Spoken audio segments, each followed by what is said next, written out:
pagbabalang mo. Tapos lang yung next sa yung fight back nyo, pero overall na lang pagpasa ng performance mo today.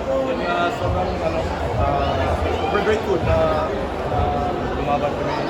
And yung dalawang possession lang. Sure, sa next game, i-correct namin yung mistakes namin.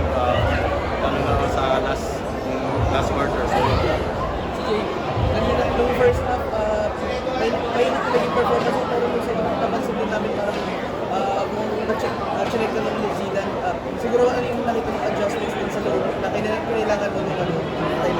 I think actually wala ko sa scouting nila, no? But ang ano ko dun is dumipensa. Yun yung role ko ngayong araw. But karoon ng bonus na makaka-score ako. But yung team effort, nandoon yung depensa talaga namin.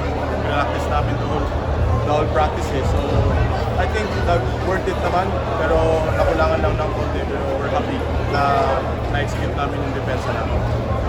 Diyan na lang siguro sa physicality na binigay ng New Zealand ngayon. Gano'n ka lang magkadayasin niya ito, lalo na sa kalaban ng Australia. Actually, kilala naman natin ilang beses na namin na nakalaban yung New Zealand and alam namin na physical talaga sila maglaro. Naghanda naman kami doon. Yun nga, every time na practice namin, sinasabi ng coach team yung physicality, andyan.